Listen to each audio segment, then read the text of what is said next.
সাদা কালারের ওপরে সবসময় সব কালারের সুতাটা অনেক বেশি ভালো লাগে যদি আপনি সেলাইয়ের ফিনিশিংটা সুন্দরভাবে করতে পারেন। আসসালামু আলাইকুম, কেমন আছেন সবাই আমার প্রিয় ভিউয়ার্স আপুরা মামুনিরা। আজকে আমি সাদা কালারের ওপরে একটা সেলাইয়ের স্যাম্পল তুলবো, সেই সাথে কাপড়ের কোয়ালিটি, কাপড়ের দাম, কাপড়ের পরিমাণ নিয়ে অনেক আলোচনা করব।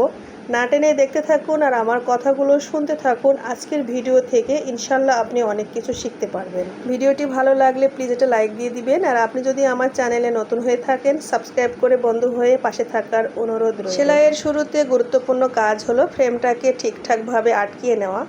এটা আপনার পরিমাণ মতো আপনি যতটুকু টাইট বা ঢিল করে সেলাই করতে পারেন। আমি খুব বেশি টাইট করি না, আমার ফ্রেম একটু ঢিলই থাকে, একটু ঢিলেভাবে আমার কাজ করতে ভালো লাগে। আমি এখানে কাঁথা স্টিক সেলাইটা দিচ্ছি। তবে কাঁথা স্টিক সেলাই কাঁথাতে করা হয়, কাঁথাতে যেভাবে করা হয় সেভাবে নয়। কাঁথাতে করা হয় ওপরের ফোঁটটা ছোট আর নিচের ফোঁটটা বড়, আর এখানে হবে নিচের ফোঁটটা ছোট, উপরের ফোঁটটা বড়। তার কারণটা হচ্ছে আমি এখানে ফুলটা ভরাট করে দিব অন্য কালার সুতা দিয়ে।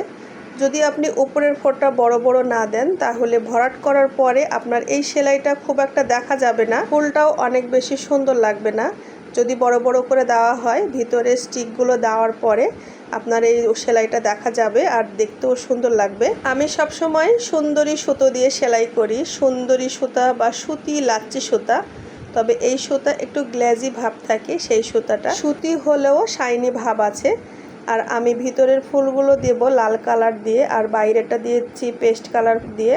আর এই পেস্ট কালার সুতা আমি 3 গুণ নিয়েছি, আর ভিতরে যে সেলাইটা দিব সেটা 2 গুণ নেব। আমি সুতার তারের কথা বলছি, এখন 3 তার সুতো দিয়ে কাজ করছি, আর ভিতরে যে স্টিকগুলো দিব সেগুলো 2 তার সুতা নেব। আমি যে জামার হাতা সেলাই করছি, এই জামার হাতার লম্বা নিয়েছি 25 ইঞ্চি, চওড়াই নিয়েছি 22 ইঞ্চি, জামার ঝুল দিয়েছি 50 ইঞ্চি।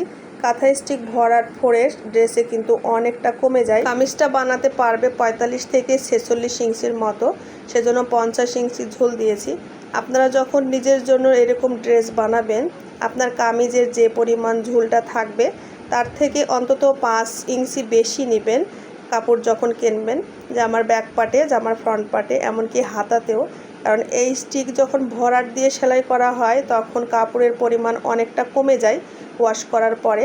আর এমনিতে তো এই শাড়ি কাপড়গুলো অনেকটা কমে, বেক্সি ভয়েল কটনের ড্রেসগুলো বেশি কমে যায়, এই শাড়ির ড্রেসগুলো কমে যায়। তবে নর্মাল যে ভয়েলগুলো আছে সেগুলো একটু কম কমে, অরবিট ভয়েল, তারপরে বলাকা ভয়েল, কাশ্মীরি ভয়েল একটু পরিমাণে কম কমে।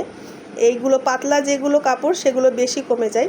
কাপড় কেনার সময় একটু সাবধানের সাথে নিতে হয়। আমি যে কালারের সুতাগুলো নিয়েছি এই কালারের সুতোগুলোতে থেকে কিন্তু রং ওঠে না, রং উঠে একটু ডিপ কালারগুলোতে রং উঠে, সবগুলো যে ভালো হয় তা না, কিছু কিছু কালারগুলো থেকে রং উঠে। তাই বিশেষ করে সাদা ড্রেস বানানোর সময় একটু খেয়াল করে নিতে হয়, সব কালার দেওয়া যাবে না, রং উঠে গেলে তখন সাদা কাপড় নষ্ট হওয়ার ভয় থাকে। ডিপ কালারগুলোতে একটুখানি রং ভরলেও খুব একটা বোঝা যায় না, কিন্তু সাদা কালারে তো সাবধান, সাদাতে একটুখানি রং লাগলেই বোঝা যায়।